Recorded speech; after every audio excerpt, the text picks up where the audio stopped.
저는 우리 성도님들에게 한 가지 바라는 것이 있다면, 제가 이 로마서 강의를 해 나갈 때 여러분들도 마음을 좀 같이 해서 우리가 여호와의 산에 오르자, 이런 성경 미가서의 말씀도 있지 않습니까? 만방이 여호와의 산에 오르자라고 하는 그 말씀은 뭐냐면 우리 주 예수 그리스도의 그 시온의 산에 오르자, 그 말입니다. 그래서 우리 성도님들이 저는 이런 로마서를 강의하는 이 시리즈 설교를 들으실 때는 목사하고 함께 등산하는 기분으로 하셨으면 좋겠습니다. 우리도 하나님의 큰 지극히 높은 시온 산으로 올라갈 때 어느 루트를 따라서 올라갈 것이냐 이러면서 목사가 먼저 선봉장을 서가지고 이렇게 가지 않습니까? 모두는 다 저는 등반대원이라고 생각이 들어요. 그래서 함께 하나님의 산에 오르자 라는 마음으로 이 말씀을 여러분들이 들으셨으면 좋겠어요.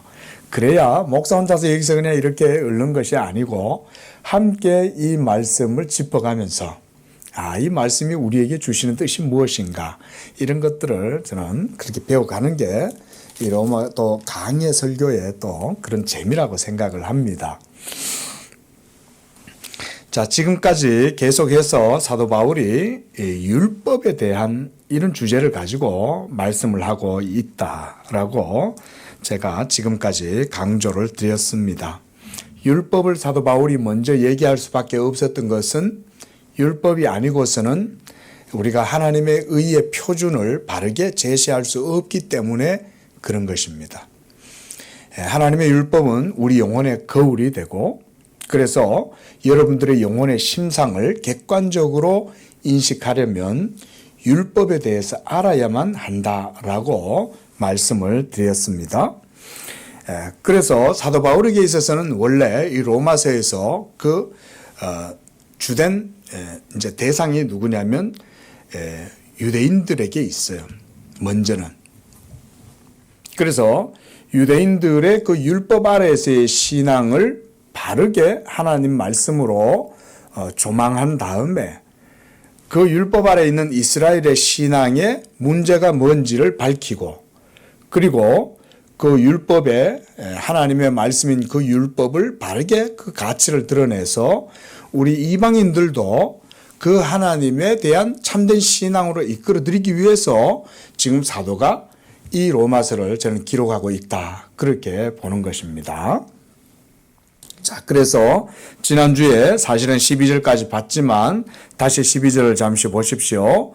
무릇 율법 없이 범죄한 자는 또한 율법 없이 망하고, 무릇 율법이 있고 범죄한 자는 율법으로 말미암아 심판을 받으리라 라고 말하면서 지금 유대인하고 이방인들 모두를 대상으로 하나님의 율법으로 변증을 하고 있는 거예요.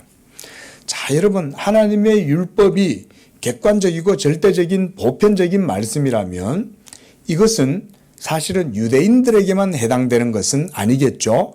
왜냐하면 유니버셜한 거니까 하나님을 믿지 아니하는 이방인들에게도 이 율법은 동일한 잣대로 사실은 비추어질 수 있는 거죠. 하지만 이방인들은 율법이 없어요. 율법이 없으니까 이방인들은 핑계를 댈 수 있잖아요.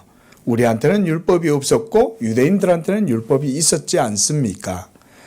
그래서 마지막 날 심판 때에 하나님이 우리 각 사람들의 행위에 대해서 심판하실 때 그들이 변명할 수 있죠. 하나님, 저는 복음 안 들었어요. 하나님, 저는 율법이 없었잖아요. 그러니까 율법 없는 저한테 그렇게 책망하시면 안 되죠. 이렇게 변명할 수 있잖아요. 그런데 사도 바울은 율법을 그것보다 훨씬 더 폭넓게 적용을 하고 있는 거예요. 자, 이렇게 말씀을 한번 들어가면서요, 우리가 요한복음 1장 47절에 보면 빌립이 자기 친구 이 나다나엘을 예수님께로 데려오는 내용을 볼 수가 있습니다. 이 나다나엘이 빌립이 나다나엘에게 우리가 성경이 말하는 그 메시아를 만났다라고 이렇게 하니까 이 나다나엘이 뭐 나사렛에서 무슨 선한 것이 나오겠냐라고 하니까, 아니야, 너 한번 와서 봐봐. 너 와서 그분을 한번 만나봐. 그러면 너 알게 돼. 그래? 그러면 가보자. 그러고는 나다나엘이 이제 빌립의 인도로 예수님께로 나온 거예요. 그 이제 이렇게 나오는 그 나다나엘을 보고 예수님께서 뭐라고 하시냐면 이는 참 이스라엘 사람이다 라고 이렇게 말씀을 하셨어요. 뭐 예수님이니까 한 번에 사람을 알아보는 거죠. 예? 그래서 하신 말씀이 뭐냐면 나다나엘 속에는 간사한 것이 없다라고 이렇게 말씀하셨어요. 간사함이 없다는 이 말은 그가 진실한 유대인이다 그 말인 것입니다. 우리가 말하는 진실한 유대인은 어떤 사람일까요? 하나님의 율법 아래에서 하나님을 섬기되 그 율법에 위선이나 가식이 없이 그렇죠? 하나님을 사랑하는 그런 경건한 마음이 그 사람 속에 있다 이 말이잖아요. 하나님께 대한 순수한 마음이 있으니까 어떤 가식이라든가 위선이라든가 그런 간사함이 없는 거예요. 비록 나다나엘은 나사렛에서 무슨 선한 것이 나오겠느냐 라고 하면서 성경을 깊이 알지 못하는 그런 무지를 어느 정도 가지고 있긴 했지만 그래도 그는 빌립의 말을 듣고 예수님을 만나러 왔어요. 그때 예수님께서 그의 마음의 순수함과 정직함을 보시고 그를 참 이스라엘 사람이다 라고 이렇게 말씀한 것입니다. 이런 나다나엘이 예수님을 보고는 그는 대번에 예수님이 하나님의 아들 메시아인 것을 알아봤습니다. 그래서 그는 이렇게 말합니다. 라비여, 당신은 하나님의 아들이시요 당신은 이스라엘의 임금이로소이다. 이 말 속에는 내가 보니 이런 말이 있어요. 내가 보니 당신이 바로 이스라엘의 하나님이시고 당신이 바로 그리스도십니다. 라는 이런 고백이 나온 거예요. 나다나엘의 마음이 착하고 순수했던 거죠. 여러분, 나다나엘의 짧은 고백을 통해서 우리는 그의 내면이 어떤 모습이었는지, 그의 신앙의 모습이 어떤 것인지를 저는 열심히 알 수 있다고 생각을 합니다. 마음이 정결한 자는 하나님을 볼 것이요 라고 마태복음 5장 8절에서도 말씀하죠. 나다나엘은 비록 성경의 지식이 좀 부족했지만 그의 마음에는 강사한 것이 없는 순수함이 있었던 것입니다. 여러분, 마음이 순수하면 예수님도 훨씬 잘 믿어요. 믿으시기 바랍니다. 마음이 순수하고 정직하고 열심히 사는 사람이 복음을 더 잘 받아들입니다. 왜냐하면 복음은 사람의 마음과 일치할 수 있기 때문에 그래요. 하나님의 진리가 원래는 사람의 마음과 잘 융화가 되는 거예요. 그래서 마음이 부드럽고 선한 사람은 복음도 잘 들어요. 그리고 그 복음을 들을 때 그 복음의 진리도 빨리빨리 깨달아요. 이런 사람이 복된 줄로 믿습니다. 진리를 듣고도 그게 진리인지도 모르고 들어도 듣는지 마는지 뭘 들었는지도 모르고 이러고 일평생 신앙생활 하는 분들도 계세요. 그런데 목사가 봤을 때는 제일 복된 사람이 누구냐?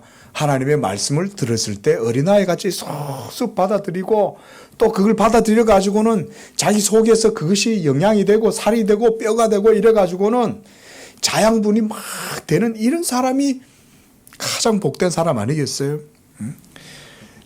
목사가 이렇게 보면 성도들 가운데 다 저마다의 그런 차이들이 있어요. 하나님의 말씀을 듣고 그것을 믿고 열매가 그 사람 삶 속에 나타나느냐라고 하는 걸 보면 우리 주님이 더 잘 알지 않겠어요? 주님이 가장 잘 아시겠죠. 나다나엘이 바로 그런 사람이었어요. 하나님은 이런 순수함을 좋아하는 줄로 믿으시기 바랍니다. 하나님은 순박한 걸 좋아해요. 순진한 것보다 순수한 걸 좋아해요. 순수한 거. 그래서 저는 순수함과 순진함의 차이는 참 큰 것 같아요. 그렇죠? 순진한 건 말 그대로 무죄해도 착한 거야. 근데 순수한 건 하나님의 말씀에 지식이 있으면서 그 지식을 따라서 순수한 거야. 그러니까 하나님이 그런 순수함을 좋아하는 것이죠. 마음의 중심을 보시는 하나님은 가식되고 위선적인 사람을 그래서 싫어하십니다. 자기의 이익을 위해서 계산하고 행동하고 상황에 따라서 논리를 바꾸면서 마치 아전인수격으로 행동하는 그런 사람의 마음에는 하나님이 계실 수가 없죠. 하지만 시편 24장 4절 말씀에서처럼 손이 깨끗하고 마음이 청결하여 뜻을 허탄한 데 두지 아니하며 거짓 맹세하지 아니하는 자, 그가 바로 여호와의 산에 오를 자요 거룩한 곳에 설 수 있는 자다. 할렐루야. 그래서 시편 기자는 이런 사람을 일컬어서 뭐라고 얘기하냐면 여호와를 찾는 족속이요 야곱의 하나님의 얼굴을 구하는 자다라고 이렇게 말씀을 합니다. 하나님을 찾는 사람, 이 사람들이 바로 참 이스라엘, 참된 유대인인 줄로 믿습니다. 그러니까 지금 사도 바울이 본문에서 말하는 게 뭐냐면 누가 참된 유대인이냐, 한번 율법 앞에서 우리들을, 그 시금석이 되는 율법 앞에서 우리들을 한번 비추어 보자, 그 말인 거예요. 야고보서 1장 8절과 4장 8절에서는 마음에 간사함이 없는 사람은 두 마음을 품지 않는다라고 이렇게 말씀했습니다. 이런 사람은 마음이 깨끗하고 정직해서 그가 행하는 일들도 다른 사람들의 마음을 시원하게 해주는 사람입니다. 우리 양재교회 성도님들 축복합니다. 이런 사람들이 다 되시기를 바랍니다. 교회 안에서뿐 아니라 여러분들의 모든 일상의 삶의 영역에서도 저는 여러분들이 다른 사람들의 마음을 시원하게 해주는 분들이었으면 좋겠어요. 그러면 우리 하나님이 그런 데서 영광을 받으시지 않겠습니까? 그렇죠? 그러기 위해서 제일 중요한 게 뭐냐? 마음에 간사함이 없어야 돼요. 마음이 순수해야 돼요. 오늘 이 말씀을 듣는 중에 우리 성도님들의 마음이 순수해질 수 있기를 바랍니다. 말씀 듣다가 여러분 속에 흠이나 티가 있으면 그런 것들을 오늘 하나님 앞에 다 털어놓고 가시기를 바랍니다. 그리고 이 한 주의 삶을 살아가실 때 하나님의 빛의 자녀로 살면서 이 세상 사람들의 마음을 시원하게 해주는 그런 우리 성도님들이 되시기를 축원을 드리는 것입니다. 그래서 바로 그런 사람을 일컬어서 사도 바울은 29절에서 이면적인 유대인이 바로 참된 유대인이다 라고 말씀하고 있습니다. 이면적인 유대인이라는 말은 외면적이고 형식적이며 가식적인 그런 종교인이 아니라는 것이죠. 우리 집사님께서 오늘 기도하실 때도 참 마음이 와닿았습니다. 우리 양재교회 성도들은 종교인이 아니라 하나님을 경외하고 사랑하고 섬기는 참된 신앙인이 되게 해달라. 참 이런 마음에 와닿는 기도였습니다. 하나님이 바로 그런 사람과 가까이 하기를 좋아하십니다. 믿으시기 바랍니다.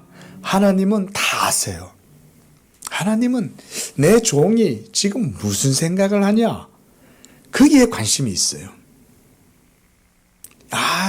날 생각하네? 그 마음에 나를 항상 생각하고 기리고, 그래서 하나님께 어떻게 하면 하나님을 기쁘시게 할까 이런 생각을, 예쁜 생각을 하네? 이러면 그게 하나님 마음이 안 기쁘시겠어요? 그렇죠?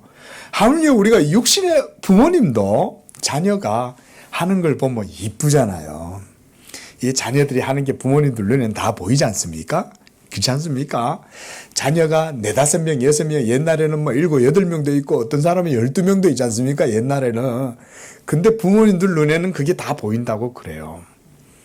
한 자식이라도 다 저마다 다 그 특징이 있는데 마음 씀씀이들까지 다 보이는 거예요. 예.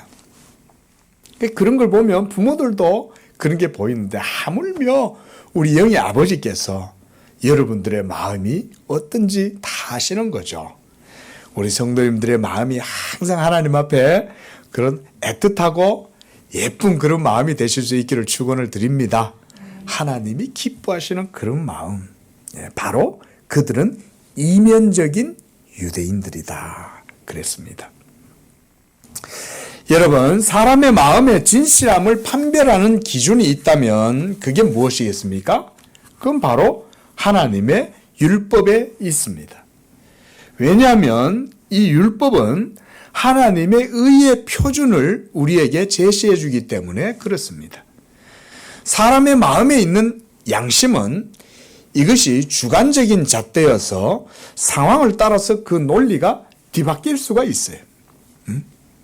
남의 집 자식을 볼 때는 율법의 잣대를 정확하고 엄밀하게 대다가 내 자식을 볼 때는 율법의 잣대가 우리는 굽죠. 우리가 팔이 안으로 굽는다고 바로 이와 같이 객관적이고 정의롭게 판단하거나 행동한다는 것은 사실상 우리 양심의 법을 따라서는 쉽지가 않아요. 우리가 굴절된다 그러지 않습니까? 예? 우리 양심의 법은 굴절될 수 있습니다. 그건 객관적인 것 같지만 사실은 그렇지 않아요. 여러분 속으시면 안 돼요. 예, 특히 우리 젊은 성도님들은 그걸 유념을 하십시오. 젊은 패기에 젊은이들이 참 실수할 수 있는 게 뭐냐면 그 자기의 열정과 도덕적 선에 대한 확신을 너무 크게 갖는다는 거예요. 이게 자칫 자기 결함으로 돌아와요. 보통 보면 젊을 때는 청렴하고 그렇지 않습니까? 그래서 특히 어른들이 하는 것들이 보면 다 그게 잘못돼 보이고 전부 다 불법해 보이고 불의해 보이고 비겁해 보이고 이러잖아요. 그 젊은 자신은 정의롭고 청렴하고 열정도 있고 선에 대한 그런 열정이 있으니까 남들도 쉽게 정죄하고 판단할 수 있는 것입니다. 그런데 그들이 모르는 게 있는데 그게 뭐냐면 간과하는 것이 바로 자기 양심의 법이라는 것은 사실은 불확실하다는 것을 잘 모른다는 거예요. 이게 젊은 사람들이 많이 간과하다가 범하기 쉬운 오류들이에요. 양심의 법칙이라는 것은 물론 하나님이 주신 것입니다.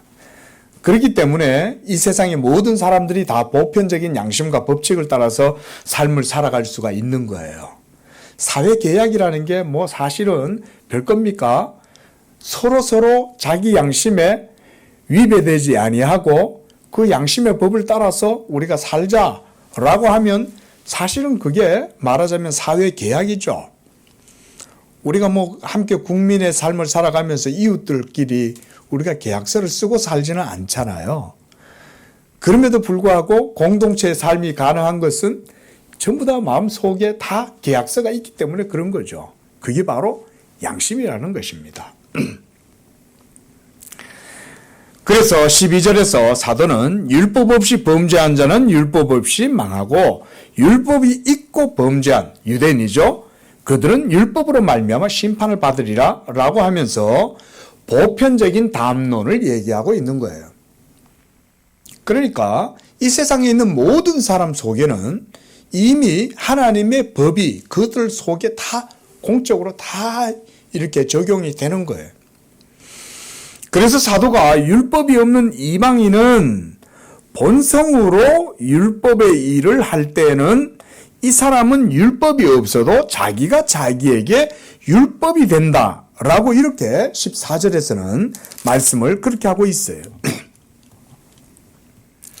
그래서 이런 사람들은 자기의 도덕적 양심이 증거가 되어서 자신 스스로 자신의 이 행동에 대해서 변명하거나 고발을 하는 거예요. 이게 말하자면 양심의 재판정이에요. 양심의 재판정. 그러니까 이렇게 자신 스스로의 행동에 대해서 변명하고 고발하는 것은 자기 마음의 비석 안에 새겨져 있는 소위 우리가 실천이성, 프랙티컬한 리전, 실천이성이 모든 사람 속에 있기 때문에 그런 것입니다. 그래서 육체의 욕망을 따라서 행동하고 싶어하는 자기 자신과 또 다른 한편 자신의 마음에 새겨져 있는 본성, 그 실천 이성의 요구가 이 마음의 법정에서 서로 막 다투는 거예요. 싸우는 거예요. 우리가 그래서 어떨 때 보면 뭐 카툰 같은 거 이런 거 보면 마음 속에 한쪽에서는 천사가 있고 한쪽에서는 악마가 둘이서 막 싸우잖아요. 왜 그런 식으로 우리가 그림을 그리지 않습니까? 사실은 그 그림은 정확한 건 아니에요. 마음속에 있는 선한 마음과 악한 마음, 이 두 가지가 서로 싸울 때 악한 마음은 그건 우리 육신의 본성이에요. 선한 천사, 그건 어디에 속해 있냐? 하나님이 우리를 창조하실 때 우리 사람의 마음속에 두신 양심의 법칙입니다. 그래서 15절에서 사도가 이렇게 표현하고 있습니다. 자, 보십시오. 그 양심이 증거가 되어 그 생각들이 서로 혹은 고발하고 혹은 변명하여. 자, 여러분, 이 말은 양심의 법정에서 옳고 그름을 다투는 마치 원고와 피고와 같은 거죠. 서로 그 양심의 법정에서 서로 다투는 거예요.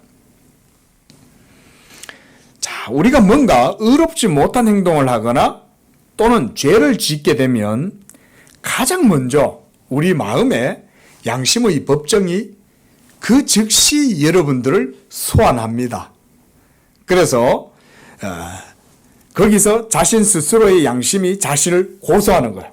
너 잘못했지? 너 그렇게 하면 안 되잖아. 벌써 양심이 딱 이렇게 고소를 하죠.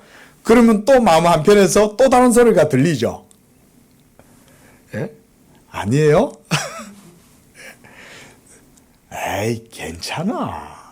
뭐 그 정도 가지고 그래. 봐봐, 다른 사람들은 그거보다 더 많이 해. 라고 하면서 또 변명도 하면서 자기 정당화를 하잖아요. 변호를 하는 거죠. 자기 변호를. 자, 여러분, 바로 그때 하나님은 뭘 하십니까? 판단자는 누구예요? 양심이 아니라 사실은 하나님이죠. 양심도 이미 그 사람의 행위에 대해서 벌써 정죄를 하고 있지만 하나님 그분 자신이 최고의 재판관으로 벌써 사실은 모든 것들을 다 판단하고 계시는 것이죠. 그래서 우리가 뭐 로마서 공부를 하면서도 그런 말씀을 드렸는데 독일의 철학자 칸트가 그의 묘비에 이렇게 적어놨다고 그럽니다. 더 자주 끊임없이 생각하면 할수록 점점 더 새로워지고 점점 더 커지는 경탄과 경외감으로 마음을 채우는 것 두 가지가 있다 라고 했어요. 첫째는 내 위로 별로 가득 찬 하늘이 있고, 둘째로 내 안에 도덕률이 도덕 법칙이 있는 것이다 라고 이렇게 묘비병에 적어놨다고 합니다. 저는 안 가봤어요.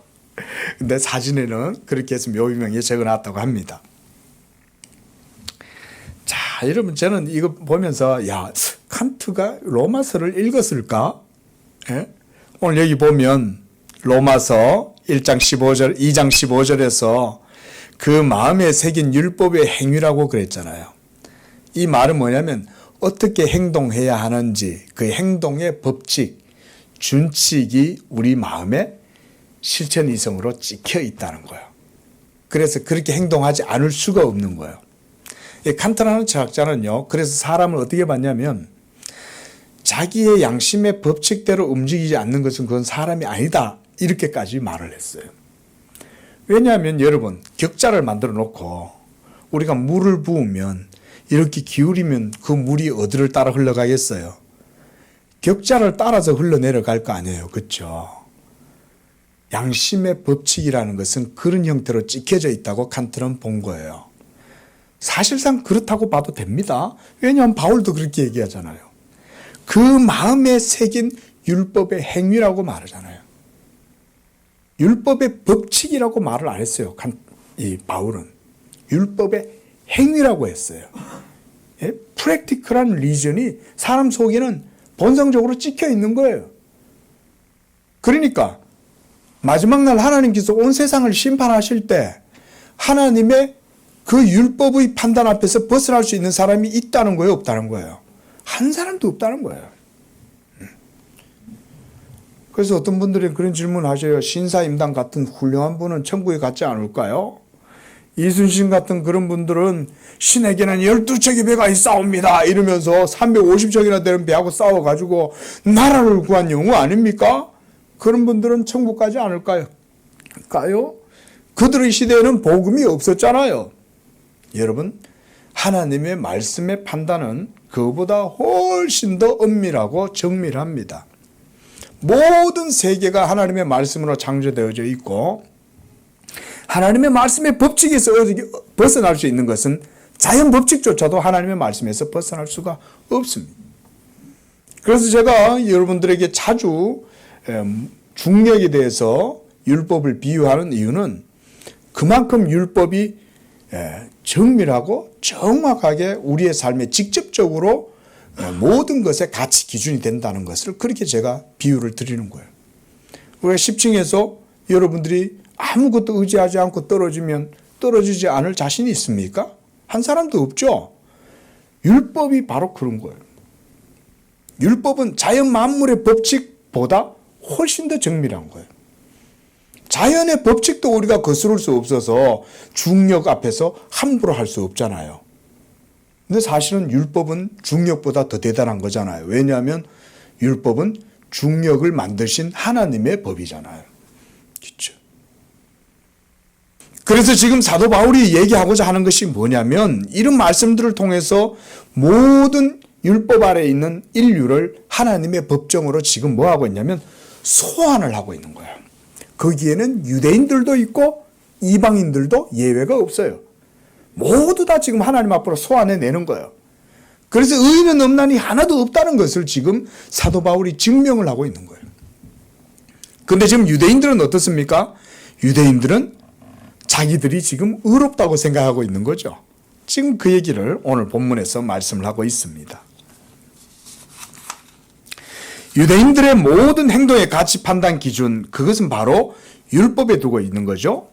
그래서 그는 유대인들이 자신들을 유대인이라고 부르면서 그리고 17절에 보면 율법을 의지하고 그들이 하나님을 자랑한다라고 말합니다.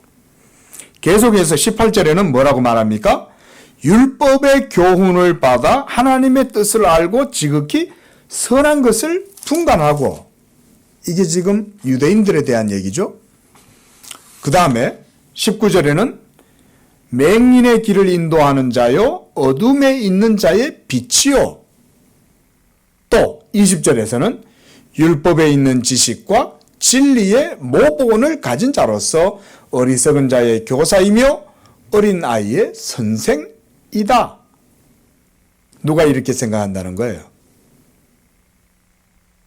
누가 지금 이렇게 생각하고 있어요? 유대인들 스스로가 자신들을 이렇게 생각하고 있다는 거예요.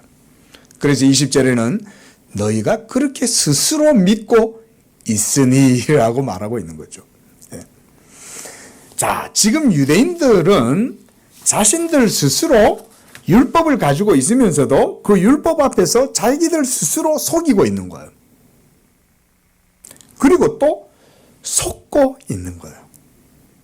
자, 율법이 여기 있습니다. 하나님의 율법을 거울 앞에 지금 서 있어요. 그런데 그 율법을 거울 앞에 서가지고 자기 자신 스스로를 자기가 능동적으로 속이는 거예요. 자기 자신을.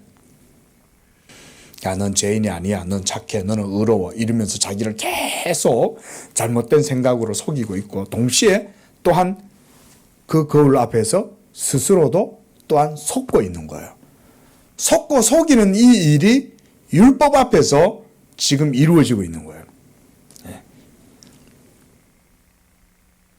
여러분, 유대인들이 무엇에 속고 무엇을 속이고 있는 겁니까? 바로 모두가 하나님의 율법 앞에 서 있는 자기 자신을 속이는 것이고 또 그렇게 스스로 속고 있는 거예요. 이게 지금 유대인들의 상태인 거예요. 근데 유대인들은 지금 그런 사실을 전혀 모르고 있는 거예요. 사도 바울이 봤을 때는. 예? 도리어 그들은 어떤 생각을 하냐? 방금 우리가 읽었던 이 17절에서 20절의 말씀처럼 그들은 한마디로 잡벅에 빠져 있는 거예요.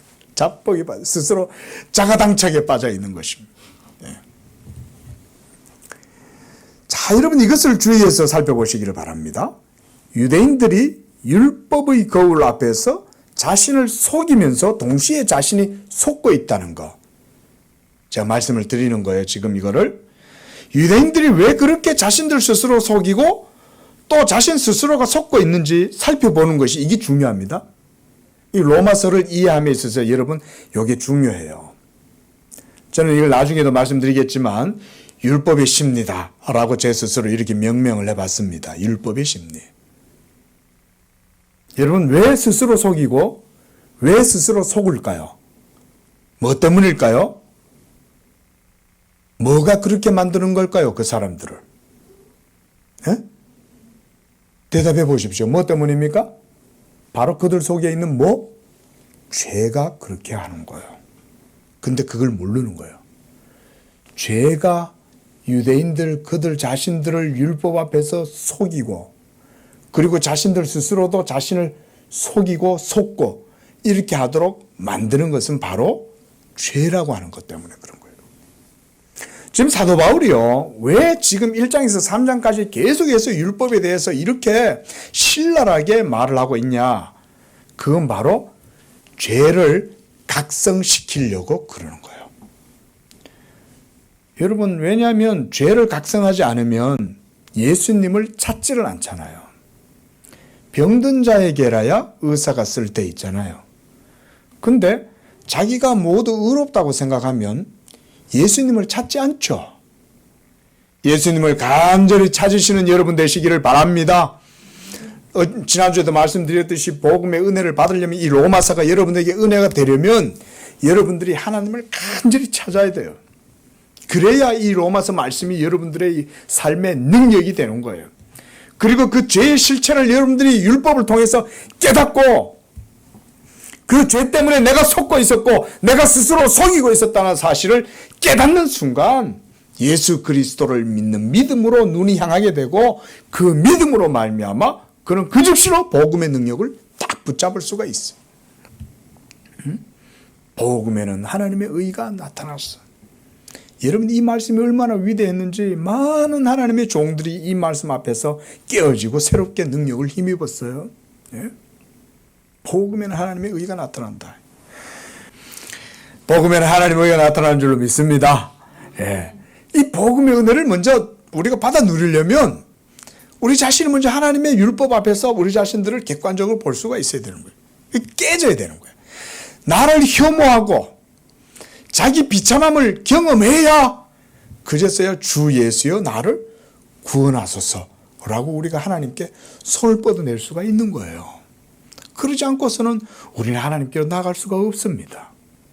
그 죄를 깨닫게 하려고 사도 바울은 지금 모든 율법 앞에 서 있는 유대인뿐만 아니라 양심의 법 아래서 살아가는 이방인들조차도 하나님의 율법 앞으로 지금 소환을 하고 있는 거예요. 네. 자, 그래서 이렇게 했지만 유대인들은 17절 말씀처럼 그들은 유대인이라고 자신들을 부르는 것에 대해서 자부심을 갖고 있었던 거예요. 물론 여러분 유대인들이 이런 자부심을 가지는 것은 사실은 헛된 건 아닙니다. 왜냐하면 그들에게는 이방인과 달리 하나님의 언약이 있었기 때문에 그렇습니다. 그래서 로마서 3장 1절과 2절에서는 사도는 유대인의 나음이 무엇이며 할례의 유익이 무엇이냐라고 하면서 범사에 많다라고 말했습니다. 왜냐하면 먼저 그들이 하나님의 말씀을 맡았기 때문이라고 말하고 있습니다. 하지만 여러분 우리가 상식적으로 볼 때 율법을 갖고 있는 것이 장점입니까? 아니면 그 율법을 행하는 것이 장점입니까? 뭐가 장점이에요? 율법을 갖고 있는 게 복된 겁니까? 율법을 행하는 게 복된 겁니까? 이거 상식적으로 어려운 문제 아니잖아요. 그렇죠? 예? 무엇이 더 중요하고 본질이에요? 당연히 하나님의 율법대로 행하는 것이 이거 뭐 무르나 마나 아니겠어요? 하나님의 선민으로 은총과 자비를 입어서 율법을 따라 하나님을 섬기는 백성이라면 당연히 그 율법의 계명을 따라 행하고 순종해서 하나님이 주시는 은총과 복을 누리고 살아가야 하는 것은 당연한 것입니다. 그러나 지금 사도가 변론하려는 것은 바로 이런 것이에요. 너희들이 하나님의 언약 백성이라고 자처하면서 왜 그 언약의 율법을 따라서는 행하지 않느냐? 그런 말인 거죠. 율법을 어기고 범죄한다면 너희가 갖고 있는 그 율법이 너희를 정죄하고 심판하지 않겠느냐? 그 말이죠. 그래서 21절에서 사도는 그러면 너희가 율법을 갖고 다른 사람 가르치기를 좋아하면서 왜 너희 자신은 가르치지 않느냐라고 말하는 것이죠. 도둑질하지 말라고 제8계명은 선포하면서 왜 너는 도둑질하느냐? 제7계명인 간음하지 말라라고 말하면서 너는 왜 간음하는 것이며 제2계명을 따라서 우상을 숭배하지 말라라고 해서 우상을 가증히 여긴다고 말은 하는데 왜 신사에 있는 재물은 도둑질하느냐? 신사에 있는 재물이면 전부 다 우상한테 바친 거잖아요. 우상을 가증히 여기는 사람이 그거를 훔칠 생각을 할 수 있겠어요? 그렇죠? 아니 그 더러운 거를 내가 왜 가져와? 에? 우상한테 바친 가증스러운 거잖아. 라고 이렇게 제2계명은 말을 하면서 그게 뭘로 돼 있어요? 금전이고 은전이잖아요. 그러니까 그건 또 훔치는 거지. 예? 그러면 그걸 훔치는 그 마음은 사실은 제2계명을 벌써 범하고 있는 거죠. 예? 물신을 숭배하는 거잖아요. 벌써. 그래서 23절에서는 이제 사도가 모든 위선적인 유대인들의 행위를 두고 이렇게 요약해서 말합니다. 율법을 자랑하는 네가 율법을 범함으로 하나님을 욕되게 하고 있다. 사도의 이 날카로운 지적은 사실 오늘날 신약의 성도들에게도 우리에게도 동일하게 적용되는 말씀입니다. 우리가 교회를 다니고 있고 또 경건하게 오늘 오실 때도 성경을 가지고 교회를 오셨을 것이며 그리고 스스로 나는 교회도 다니고 있고 하나님도 잘 알고 있고 또 경건 생활과 기도 생활도 잘하고 있고 또 영적으로 나름대로 깊이 있는 지식을 갖고 있고 심지어 교리적으로도 깊이 있는 이해를 갖고 고상한 그리스도인에 속한다라고 이렇게 자부하고 있다면 우리도 사실은 유대인들의 그런 율법의 거울 앞에서 스스로 속이고 스스로 속고 있는 것과 같은 그런 모습일 수 있는 것입니다. 그래서 이것을 잘 보시라는 거예요. 그래서 사도는 유대인들의 이런 위선적인 신앙을 향해서 책망하는 이 말씀을 우리들에게도 동일하게 적용하고 있는 것입니다. 사도 바울의 로마서 정죄법이 대단하죠. 그렇죠? 사도 바울은 유대인이잖아요. 그러니까 유대인들의 위선에 대해서는 누구보다도 사도 바울은 잘 알아. 그런데 이 하나님의 율법의 말씀이 유대인들에게만 적용되는 게 아니라 사실은 이 율법은 모든 믿지 아니하는 온 세상 사람들 모두에게도 동일하게 적용될 수 있다는 이런 노모스 사상을 사도 바울이 지금 보여주고 있는 거예요. 여러분 이게 바로 하나님의 율법입니다. 그래서 우리가 성경 뒤에 보면 십계명 이렇게 되어 있잖아요. 그렇죠? 여러분 이 십계명의 모든 말씀은 온 세상 사람들에게 공히 적용될 수 있는 만인의 법입니다. 살아계신 하나님이 친히 주신 법이에요. 그래서 앞으로도 율법에 대해서 계속 더 말씀을 드릴 거예요. 그런데 이 율법 그 자체가 바로 우리에게 있어서는 생명과도 같은 거예요. 왜냐하면 하나님의 말씀이잖아요. 여러분들의 죽은 영혼에 생명을 주는 것은 하나님의 말씀이죠. 그 하나님의 말씀이 먼저는 율법으로 우리에게 주어져 있었던 거예요. 저는 바라기는요, 이 로마서 강해가 끝났을 때 우리 양재교회 성도님들의 믿음에는 복음과 율법의 괴리가 없어야 한다는 거예요. 여러분, 그게 언약신앙입니다. 구약시대 때 언약은 율법 아래에서 하나님을 섬기는 언약이죠. 그렇죠? 그래서 구약시대 때 그들에게 있어서 언약의 말씀은 율법이었죠. 근데 신약의 시대인 우리들, 신약의 성도들인 여러분들에게 있어서 하나님의 언약의 말씀은 뭡니까? 이제는 우리가 율법 아래 있지 아니하다고 그랬잖아요. 그러면 우리에게 있어서는 하나님의 언약의 말씀이 뭐예요? 하나님의 말씀인 복음이죠. 복음이 하나님의 말씀이고, 물론 성경이 예수 그리스도의 복음을 얘기하니까 복음이라고 말을 하면 돼요. 그 속에 성경이 포함되어 있는 거예요. 예. 여러분, 그래서 교리적으로 정의해서 말하면,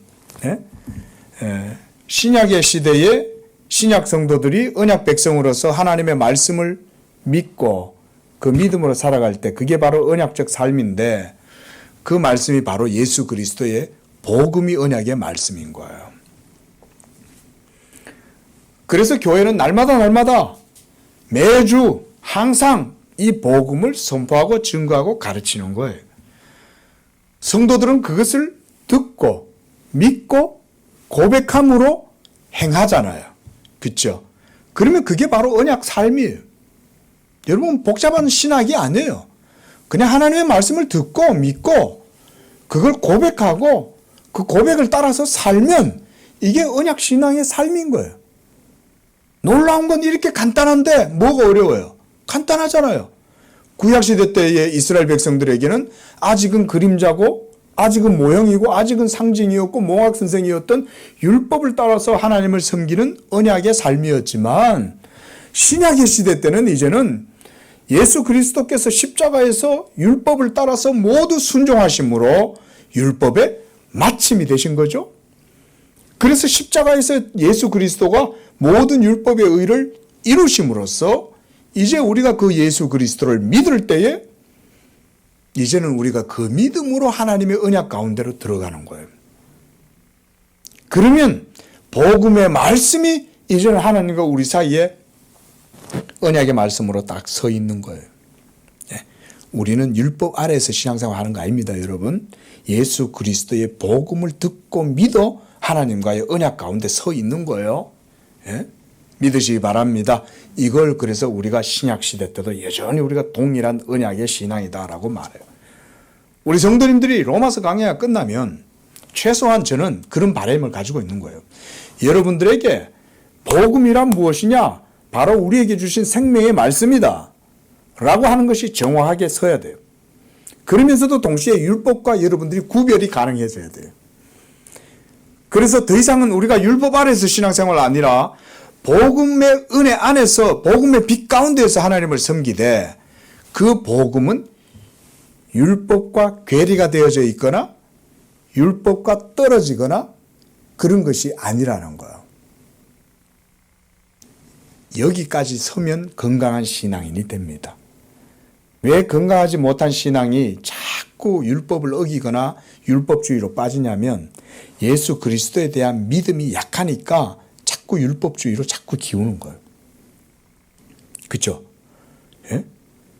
건강하지 못한 신앙은 자꾸 율법 폐기론을 기우는 거예요. 그래서 예수 믿었으면 더 이상 율법하고 나는 상관없어. 이것도 건강하지 못한 잘못된 신앙이에요. 그리고 그렇게 고백하고 그쪽으로 나가면 그게 이단이 되는 거예요, 여러분. 예? 구원파가 바로 그런 거예요. 예? 또 예수를 믿는데 율법도 열심히 잘 지켜야 돼. 이러면 이것도 그렇게 주장하고 그쪽으로 나가면 그게 또 이단이 되는 거예요. 그래서 그 모든 것들이 흐트러짐이 없이 바르게 서려면 예수 그리스도에 대한 믿음이 온전하게 세워지면 이제 그는 하나님의 언약의 말씀 가운데 거하면서 이 언약의 복을 믿음의 삶 속에서 누리고 살아갈 수 있는 거예요. 이 믿으시기 바랍니다. 하나님의 약속은요, 율법 속에서 약속하신 것은 지금도 변함이 없어요. 그 율법의 약속이 이제는 예수 그리스도를 믿는 믿음, 그 복음의 신앙 안에서 온전케 되는 거예요. 더 온전하게 되기 때문에 여러분들이 이 복음의 신앙을 굳게 붙들면 하나님의 언약의 복이 구약시대 때 이스라엘 백성들에게 하늘의 이슬과 땅의 기름짐으로 주어진 것처럼 오늘날도 동일하게 주어진다. 저는 이것이 기복신앙이 아니라고 항상 강조해요. 여러분, 언약의 복은 지금도 여러분들에게 마음껏 열려 있는 줄로 믿으시기 바랍니다. 마음껏 열려 있습니다. 하나님 아버지의 창고는 풍성하게 열려 있어요. 자녀들이 얼마든지 거기에서 퍼내가가지고 써도 하나님이 뭐라고 그러지 않아. 믿음이 있는 자는 그것을 받아서 후하게 되어 누르고, 그래서 하나님이 눌러주지만 믿음이 없이는 창고가 열려 있어도 그거를 자기 것으로 소유를 못 하잖아요. 그렇죠? 있는 자는 더 받을 것이요, 없는 자는 그 있는 것도 어떻게 해요? 빼앗긴다. 이게 하나님 나라 아닙니까? 여러 언약의 복이 복음 가운데 그렇게 주어지는 것입니다. 자, 그러니까 이 말씀이죠. 네가 율법을 행하면 너의 그 할례가 유익하나 만일 율법을 범한다면 너의 그 할례가 무슨 의미가 있느냐, 이런 말로 해서 할례를 받았어도 그것이 되레 무할례가 되느니라 라고 이렇게 말씀을 합니다. 그렇지 않겠어요? 그렇죠? 지금 사도 바울이 얘기하는 게 어려운 신앙 얘기하는 게 아니죠. 상식적인 얘기를 하고 있는 거죠. 상식이잖아요. 여러분들이 성경을 가지고 있다고 해서 이게 복이 되겠어요? 예? 또 이 성경을 그저 읽는다고만 해서 복이 되겠어요? 그 속에 기록되어진 교훈의 말씀을 듣는 귀가 있어야 되고, 또 그걸 들음으로 고백하고 행할 때 그때 복이 있는 거 아니겠어요? 이거 상식 아니에요? 그렇죠? 하나님의 진리의 말씀을 알고 보니까요, 여러분 뭐 복잡하고 어려운 게 없어요. 어린아이 같은 순수한 마음이 있으면 진리가 잘 이해가 되는 거예요. 예. 중요한 것은 할례의 의식 그 자체가 아니라 할례가 갖고 있는 영적인 교훈과 의미 아니겠습니까? 그렇죠? 할례를 받았어요. 그래서 내 몸에 할례의 흔적이 있어요.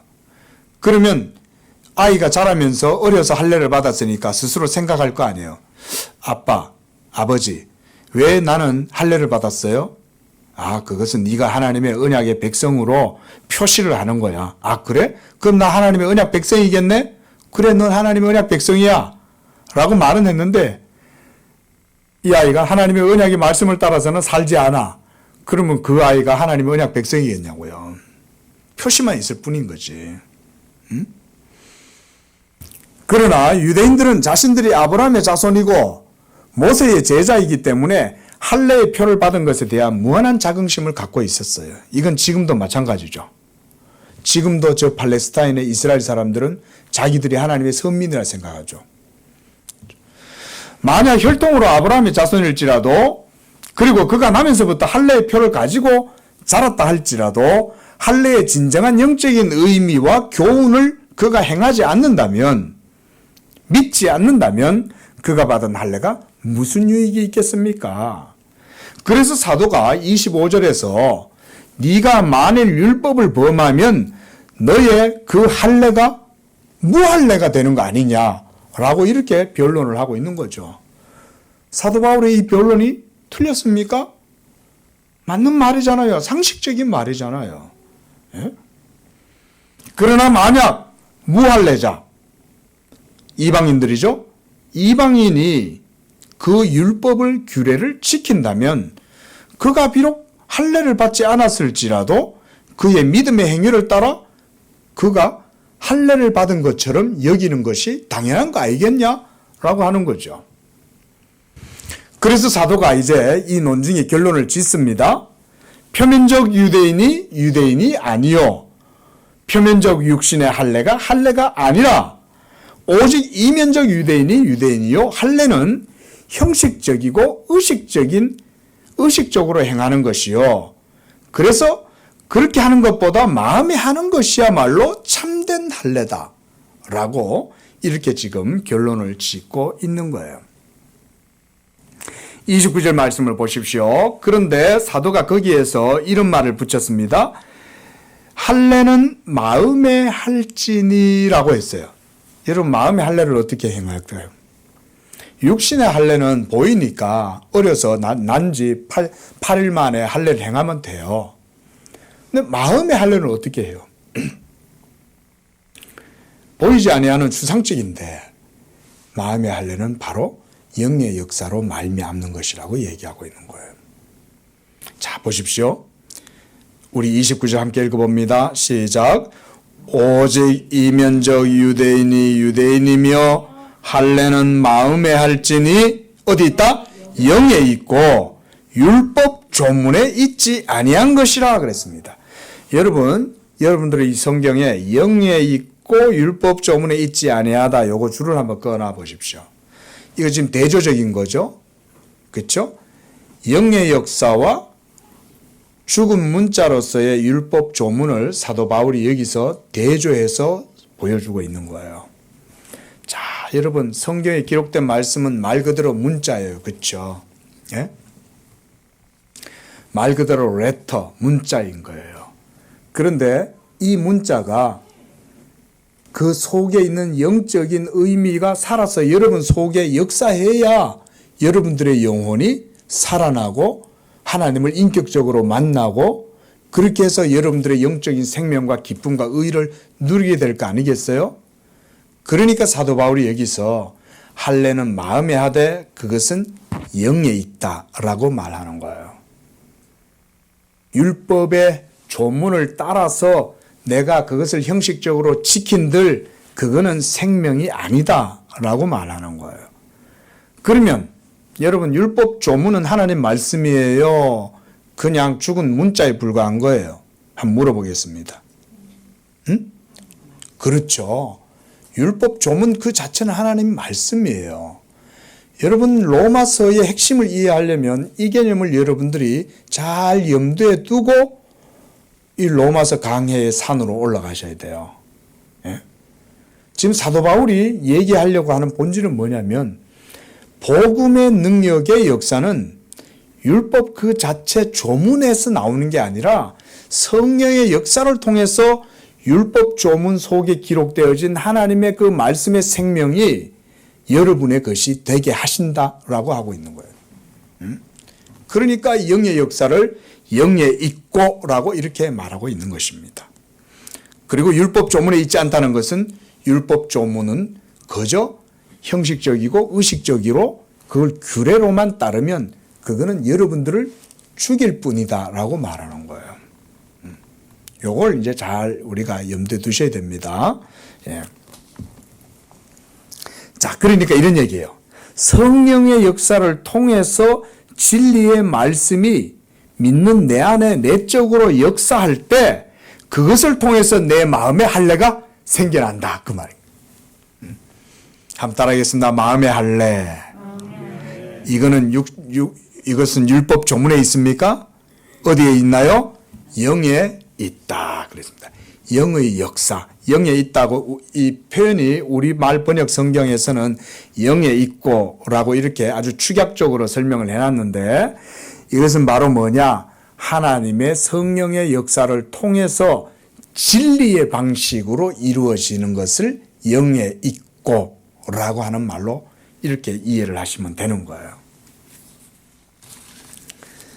자, 여러분 한 가지 말씀을 더 드리겠습니다. 자, 하나님의 말씀인 율법은 그 자체로 우리 사람의 영혼에 생명이 되는 거예요. 제가 지금 율법에 대해서 말씀을 드리는 거예요. 하나님께서 시내산에서 모세에게 친히 주신 거잖아요. 그렇죠? 모세한테 하나님이 모세야 받아 적어라 이렇게 하셨어요? 어떻게 하셨어요? 그렇죠. 하나님이 친히 손으로 써주신 거예요.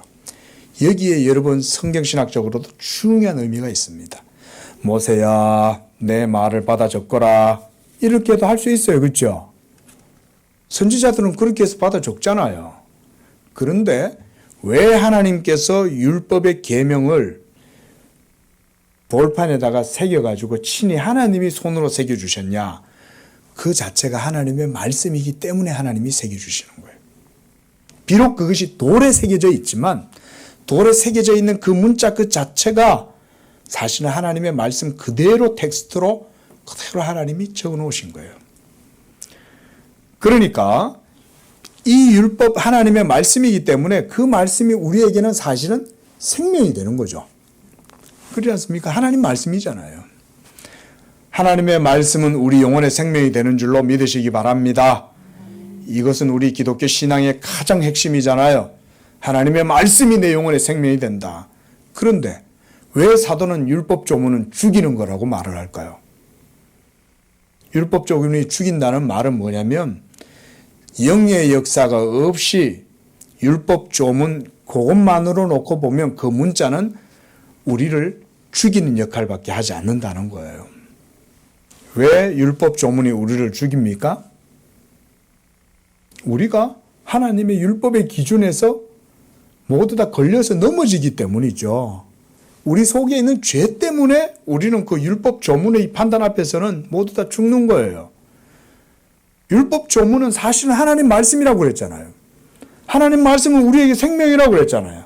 그런데 문제는 뭐냐면 율법에 기록되어진 이 문자들이 우리에게 생명으로 작용하지 않고 우리를 죽이는 것으로 작용을 하게 된다는 거예요. 그 잘못이 율법에 있지 않죠. 그렇죠? 율법은 뭘 보여준다? 의의 표준을 보여줄 뿐이에요. 의의 표준을 보여주기 때문에 그 의의 표준으로 여러분들의 모습을 딱 보여주니까 여러분들에게는 하나님의 사망의 형벌 이외에는 주어질 것이 없는 거예요. 그러니까 율법 조문은 죽이는 것이다 라고 하는 거예요. 실제로 하나님께서 율법 조문이 우리 죄인들을 죽이는 것이라는 것을 보여주기 위해서 저는 이스라엘 백성들의 역사를 사용하셨다고 그렇게 믿어요. 여러분 보십시오. 이스라엘의 역사가 결국은 율법 앞에서 성공했습니까? 실패했습니까? 결국 이스라엘은 실패했죠. 물론 그 역사 속에 다윗 언약이 또 솔로몬의 왕국이 왕성하게 번영한 때도 잠깐 있었어요. 그러나 결국 이스라엘은 하나님의 율법에 걸려서 넘어졌죠. 저 뒤로 가서 사도 바울은 9장으로 가면 유대인들이 율법에 걸려서 넘어졌다라고 그렇게 말을 합니다. 결국은 뭐 때문에 그들이 넘어졌냐? 율법 조문의 가치 판단 앞에서 그들의 불의한 상태가 드러나게 된 거죠. 자, 이런 얘기들은 앞으로 계속 더 할 것입니다. 자, 오늘 여기까지 말씀을 보고요. 항상 우리가 이 복음의 은혜 안에서 여러분들이 살아가면서 이 복음의 능력이 여러분 속에 나타날 수 있기를 축원을 드립니다. 기도하겠습니다. 자비로우신 하나님 아버지, 이 세상 가운데에서 하나님도 모르고 언약도 없이 그저 육신의 정욕을 쫓아서 그저 이 세상의 가치를 따라 풍속을 쫓아 살아갈 수밖에 없었던, 또 돌아다니던 표류하던 그런 우리 인생들이었지만은, 그러나 이제 하나님께서 그리스도 예수 안에서 우리를 새 생명의 존재로 불러주시고 예수 믿는 믿음 가운데 하나님의 언약 백성으로 불러주시니 감사합니다. 우리 양재교회 성도들이 항상 예수 그리스도 복음에 대한 믿음을 가지고 하나님과의 언약 신앙으로 복된 삶을 살아갈 때 하나님께서 그리스도 예수 안에서 하늘의 부르심을 따라 하늘의 신령한 복으로 우리 성도들의 삶에 채워주시고, 그래서 우리 성도들이 믿음으로 행하는 일들마다 언약의 형통함과 언약의 기름짐과 언약의 탁월한 복이 성도들의 삶에 넘치도록 축복해 주시옵소서. 거룩하신 예수님의 이름으로 기도합니다. 아멘.